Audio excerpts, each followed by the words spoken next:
स्वामी विवेकानंद जी को प्रणाम कर कर तो बताते, लेकिन वो भी राहुल गांधी को स्वीकार नहीं।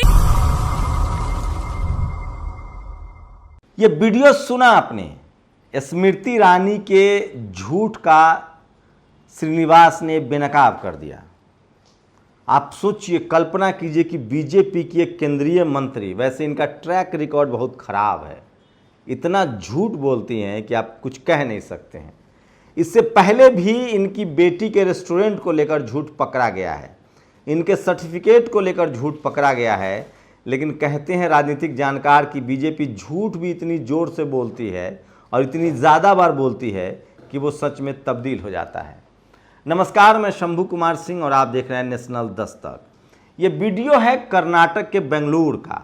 बेंगलुरु में 11 तारीख को एक रैली थी। 10 तारीख को स्मृति ईरानी जो है वहाँ भाषण देने पहुँची थी, कुर्सियाँ खाली रह गई थी। उसी रैली में स्मृति ईरानी ने कहा कि राहुल गांधी कन्याकुमारी से यात्रा कर रहे हैं, वहाँ विवेकानंद की स्टैचू है, कम से कम उसको जाके प्रणाम तो कर लेते। निर्लज तक कह दिया राहुल गांधी को। फिर क्या था, श्रीनिवास ने ये वीडियो शेयर कर दिया और अब ये सोशल मीडिया पर वायरल हो रहा है कि स्मृति ईरानी देश की सबसे झूठी फ्रॉड मंत्री हैं।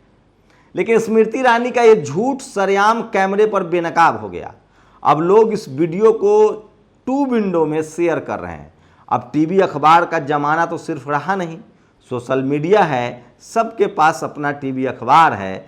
श्रीनिवास ने, कांग्रेस के तमाम कार्यकर्ताओं ने वीडियो जारी कर दिया जिसमें स्मृति ईरानी झूठ बोल रही हैं और राहुल गांधी जो है वो स्टैचू के आसपास घूम रहे हैं, प्रणाम कर रहे हैं।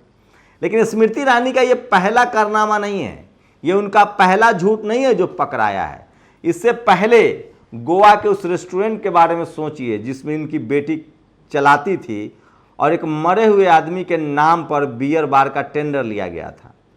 जब मामला आगे बढ़ा, तुल पकड़ा, तो स्मृति ईरानी ने प्रेस कॉन्फ्रेंस करके कहा कि मेरी बेटी नाबालिग है, कॉलेज जाती है, रेस्टोरेंट नहीं चलाती है। अब वहाँ भी इनका झूठ पकड़ा गया है। किसी ने आरटीआई डाल दिया, पता चला कि ये जो रेस्टोरेंट है वो इनके पति के नाम पर है। इससे पहले सर्टिफिकेट को लेकर भी ये झूठ बोल चुकी है। काफ़ी विवादों में रहती है स्मृति ईरानी। स्मृति ईरानी विरोध की प्रतीक भी हैं। जब यूपीए 2 यूपीए 1 की सरकार थी तो ये काफ़ी ज़्यादा एग्रेसिव तरीके से महंगाई के खिलाफ प्रदर्शन करती थी। सिलेंडर को सिंड्रेला करके स्मृति ईरानी की तस्वीर लगा के पूरे देश में पोस्टर छाप दिए थे। तो स्मृति ईरानी एक कमज़ोर कड़ी है, बीजेपी की कमज़ोर नस है जिसको आए दिन दबाते रहते हैं। कौन? कांग्रेस वाले। इससे पहले अमेठी में भी इनका एक वीडियो वायरल हुआ था। अमेठी में एक अधिकारी को, कर्मचारी को धमका रही थी कि तुम मुझे जानते नहीं हो। उसने कहा कि मैं नहीं जानता हूँ।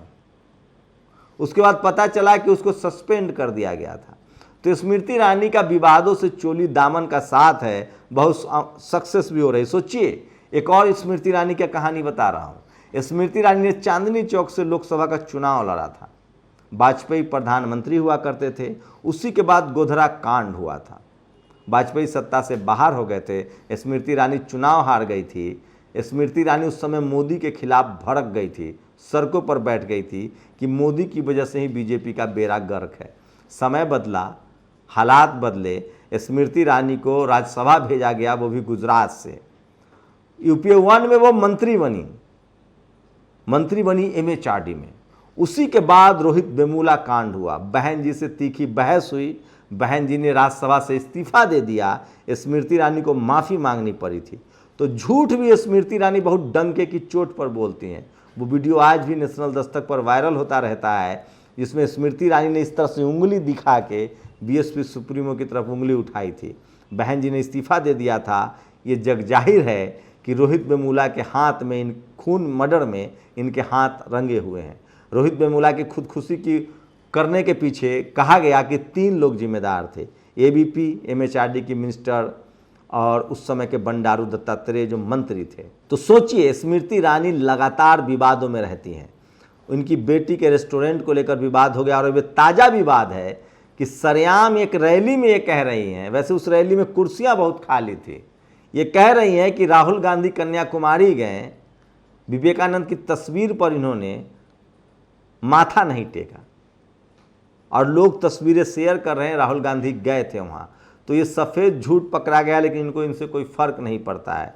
सोचिए, जब 400 रुपये सिलेंडर का था तो स्मृति ईरानी प्रदर्शन करती थी। अभी संसद में जब द्रौपदी मुर्मू जी को राष्ट्रपति, महामहिम राष्ट्रपति बनाया गया, तो एक कांग्रेस के सवर्ण नेता ने बहुत गंदा तरीके से कमेंट किया।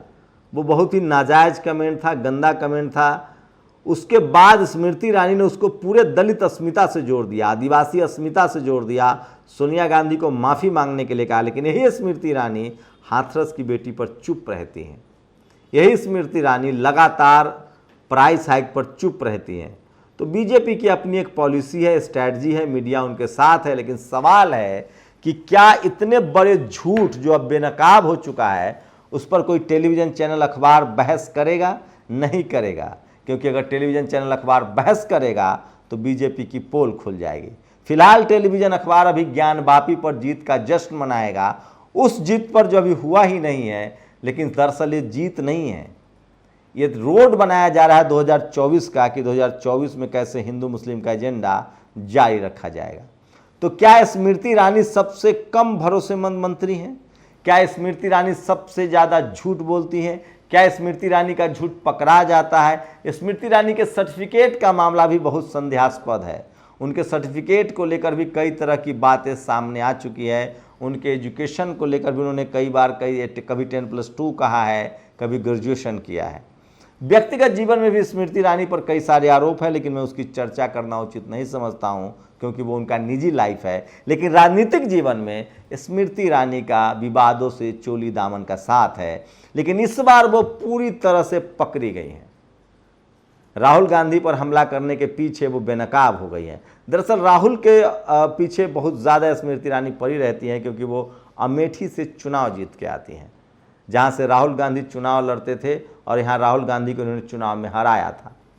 तो यह है स्मृति ईरानी का सबसे बड़ा झूठ जो पकड़ा गया है और जो सोशल मीडिया पर वायरल है, और सबसे ज़्यादा लोग इस वीडियो को शेयर कर रहे हैं।